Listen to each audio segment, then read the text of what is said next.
There's a strange feeling you've had your whole life, though you may not have named it. A moment between moments where the world seems to pause and you sense something else. Not quite a presence, not quite an absence, just a subtle tremor beneath what you've always called real. You might notice it in the way sunlight fractures through a window, the eerie familiarity of a stranger's gaze, or the way time sometimes stretches or slips. These aren't just curiosities, they may be clues. Because what if the ground beneath your feet isn't as solid as you think? What if the world you see, the one you trust with your eyes and touch with your hands, is more like a waking dream, so convincing, so coherent, you've forgotten it might be imagined? There's a quiet revolution stirring within the collective human mind. A realization whispered through ancient philosophies, mystic insight, and even the murmurings of quantum thought, that reality may not be objective at all. That what we call the external world is shaped, filtered, even authored by consciousness itself. And if that's true, then the strange feelings you've brushed aside, those gut-level recognitions that something doesn't quite add up, may be invitations. Invitations to see beyond the veil of the obvious. This video explores 7 clues, subtle, intimate, and sometimes deeply unsettling, that suggest reality is not a fixed external container. It's more fluid, more responsive, and perhaps more illusory than you've dared to believe. These aren't distant theories, they're experiences people are quietly having every day. And if you've felt them too, you're not alone. We'll explore the hunger for truth that unsettles the soul, the silent pull away from noise, the eerie timing of synchronicities that seem too precise to be chance. We'll look at the moments when others feel like projections, when time glitches and the I you thought was solid begins to dissolve. Each one a ripple in the illusion. Each one a signal that something deeper is happening beneath appearances. This video isn't here to give you answers. We're here to ask questions, the kind that awaken your own insight. It's about recognizing what you've already felt and honoring that inner knowing. If you've ever felt that subtle tremor, this is the place for you. Hit subscribe, and let's question the nature of reality together. You notice it when the story you've always told yourself starts to feel thin, like a set you've walked across 1,000 times, now revealing seams in the backdrop. Something once unquestionable begins to wobble, and instead of clinging to certainty, you find yourself leaning toward the shake. This is the first clue. You crave truth even when it costs you comfort. There's a pull inside you that isn't about gathering more facts. It's the quiet, relentless urge to see things as they truly are, even if it dismantles the image you've built of yourself, of others, of the world. It's not comfort you're after, it's clarity. And somewhere deep down, you know the real truth doesn't always soothe. Sometimes it unravels. Maybe it began with a faint unease, a role you played that no longer fit quite right, a belief that didn't hold up when you really looked at it. Or perhaps you watched someone speak with unwavering confidence, and instead of feeling inspired, you felt distant, like they were following a script you'd quietly outgrown. Then the ordinary began to shimmer. You noticed how the ordinary started to glow. The way the wind moved through the trees became strangely moving. The taste of food, more vivid, or a stranger's glance held too much meaning, like it belonged to a story you hadn't written yet. These weren't just poetic moments, they felt intentional messages, as if something hidden was using the everyday to get your attention. That's the second clue. The mundane becomes profound. Something invisible begins to speak through the ordinary. It's not about religion. It's not about belief. It's about a sensation, an unshakable awareness that something is behind the scenes, pulsing quietly through everything. The sacred no longer lives in distant temples or ancient books. It shows up in spilled coffee, a bird on a wire, the silence between words. You start to feel watched, not by someone else, but by something larger, some vast witnessing presence that's also you. What you once dismissed as coincidence, you now sense as rhythm. What you called real begins to blur at the edges, and instead of panic, you feel awe.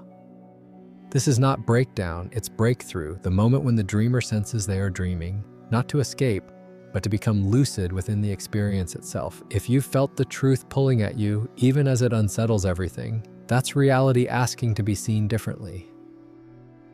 The noise never really stops. Screens hum, conversations overlap, The mind loops its concerns like a restless engine. We call it life. But beneath the clutter, something in you longs for the hush, not absence, not escape, something else entirely. You begin to seek out silence as refuge. A different kind of attention grows in its presence. In the stillness, the world doesn't vanish. It sharpens, becomes more alive. This is the next clue. You're drawn to silence over stimulation. It starts as a whisper. You turn down the volume not just on your devices, but on your own inner dialogue.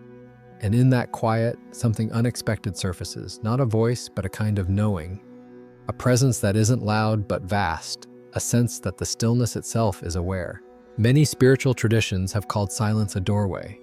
In Zen, it is where the self dissolves. In Sufi practice, it's where divine love begins to speak. In Christian mysticism, silence is the language of God.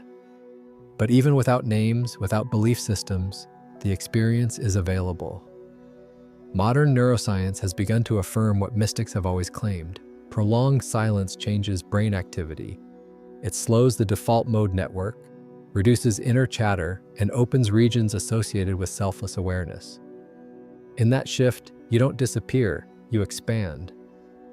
You may begin to notice how the mind resists this stillness. It offers distractions, urgencies, restlessness. But underneath that noise, there's a calm that doesn't need to be created. It only needs to be remembered. When you step into it, something opens. The ordinary becomes luminous. A single breath feels infinite. You hear the room breathe with you. You begin to sense that this silence is not empty. It's full of potential, of presence, of something so real it can't be seen. This is not absence, it's arrival. You are not disconnecting from reality. You are learning to feel it directly, without the filter of noise. In that space, even the boundary of your body softens. You don't just look at the world, you feel its gaze meeting yours. And maybe that's the real clue. Silence is not passive. It's an invitation. To perceive not with effort, but with openness. To hear the world, not in words, but in being. If you feel pulled towards stillness, even when everything screams for your attention, listen. That pull is the way home. You think of someone you haven't seen in years, and they text you within the hour. A line from a book echoes a thought you didn't know you were forming. You ask the universe for a sign, not entirely seriously, and it answers. Coincidence? Maybe. But it doesn't feel that way, does it? This is the next clue. You talk to the universe, and it answers. Not with words, not always directly, but in patterns, in timing, in symbols so personal they feel handwritten. These are the moments that bypass logic and speak in the language of the soul. Carl Jung called this synchronicity, meaningful coincidence without clear cause. But when it happens to you, it feels less like a theory and more like a secret being spoken aloud. It's not just the event that stirs you, it's the precision, the intimacy, as if reality knows you, as if it's not a silent, indifferent stage, but something responsive, conscious, mirroring. In these moments, linear cause and effect starts to feel too small. The old map of the universe, cold, mechanical, random, starts to fall apart. You begin to suspect there's another kind of order, one not built on logic, but on meaning. And it's not just the big synchronicities, it's how certain songs play at just the right time. How dreams offer answers you didn't know you needed. How strangers say things that complete thoughts you never spoke aloud. These aren't anomalies, they might be the deeper architecture, the signals of an underlying intelligence that organizes not with force, but with coherence. Ancient cultures often saw the world as alive and communicative. The wind was not just air, it was voice. The stars were not just burning gas, they were messengers. Somewhere along the way, modern thought quieted those voices, but they never stopped speaking. And now, maybe you're starting to hear them again. When synchronicity arrives, it's not proof, it's presence. It's the sensation that you are not alone in the script of your life, that something unseen is co-authoring with you. So what do you do with that? You notice. You open, you don't force it. Because the more you listen, the more it speaks. And when it does, you begin to live not from prediction, but from participation. If the universe is answering, then maybe reality isn't just being observed. Maybe it's in conversation with you. There are moments when the world doesn't behave the way it's supposed to. Time stretches or loops. A sound repeats without cause. People freeze for half a second too long. You blink and something subtle has shifted, like a scene has been swapped while you weren't looking. It's unsettling, not enough to scream, just enough to wonder. This is the next clue. You feel like you're inside a simulation, but not a technological one. It's not about wires or machines, it's the felt sense that reality is being dreamed into existence moment by moment. That what you call real is incredibly convincing, but strangely responsive, even malleable. Ancient wisdom traditions knew this well. In Hindu philosophy, the concept of Maya describes the world as illusion, not in the sense that it doesn't exist, but that it's not what it seems.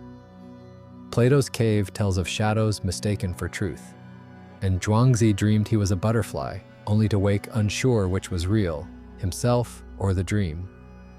The experience isn't just theoretical. You feel it in the pauses, in the glitches, a street that looks subtly different, a repeated number pattern that shouldn't exist, a day that doesn't flow like others. You begin to suspect reality has seams, that it's not fixed but reactive, perhaps even being rendered in real time. And then the boundaries between people start to blur. You catch yourself wondering if the strangers around you are real, not because they're illusions, but because they feel like reflections, versions of thoughts, fragments of something shared. The sense that all minds might be expressions of a deeper, unified field of awareness. In Buddhism, this is known as interbeing, the idea that nothing exists independently. Everything arises in relation. You begin to sense that others are not out there, but intricately tied to your own consciousness, perhaps even generated from it. This realization isn't always comforting. It can be dizzying, disorienting, the loss of a clear edge between self and world, self and other. But in that dissolving, something beautiful arises, connection without separation, awareness without identity.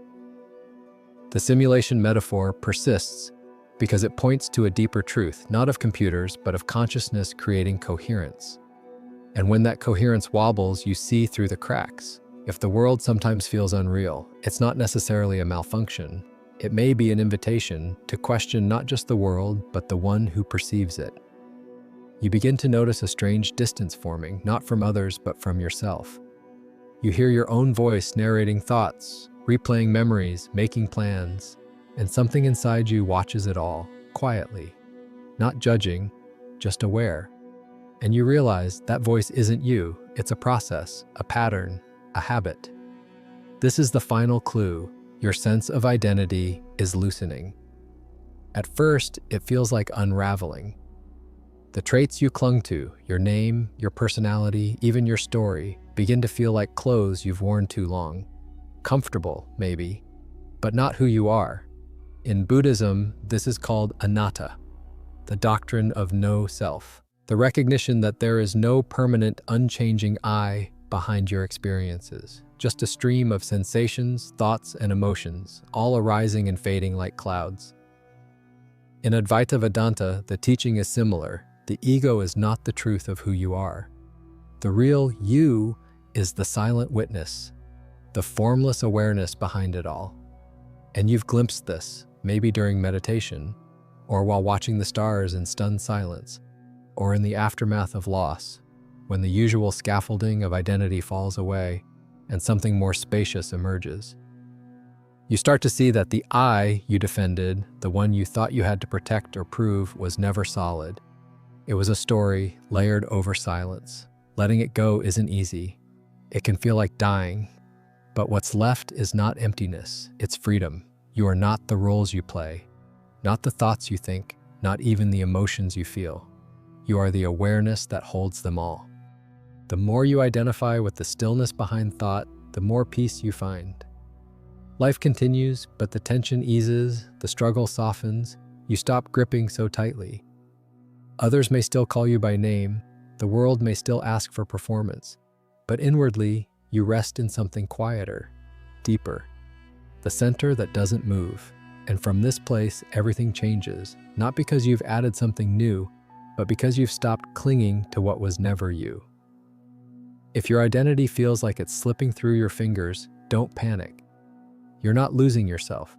You're waking up from the illusion of being one. And in that awakening, you don't vanish, you expand. Maybe the most unsettling clue isn't out there at all, but within you. Because to notice these ripples, these patterns, these strange dissolvings, means something in you is already awake, already sensing what others miss, already standing at the threshold between one reality and something much more fluid, much more alive. Not everyone sees it, not everyone feels it, but you do, and that changes everything. Perhaps the real revelation is this: the very act of questioning, of sensing the illusion, is itself a sign that reality is not what it pretends to be. That your consciousness isn't just drifting through a fixed world, it's actively participating in shaping it, interpreting it, possibly even generating it. You are not separate from the mystery. You are the mystery, peering into itself. So what now? If the boundaries of what's real are less rigid than we thought, if the self is more spacious, if the universe speaks in symbols and silence, then what becomes possible? What else might you be capable of seeing, knowing, becoming? This isn't about discarding the world. It's about entering it more fully, with eyes open, with reverence, with curiosity. Because maybe it's not that reality is unreal. Maybe it's that it's infinitely more real than we've been taught to perceive. There's no final answer here, no grand declaration, only the quiet invitation to keep asking better questions, to remain available to the unknown, to let the mystery deepen, not resolve.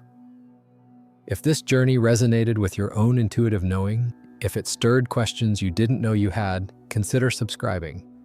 Together we explore the breathtaking edges of perception and the silent places where truth begins to speak. Thanks for watching.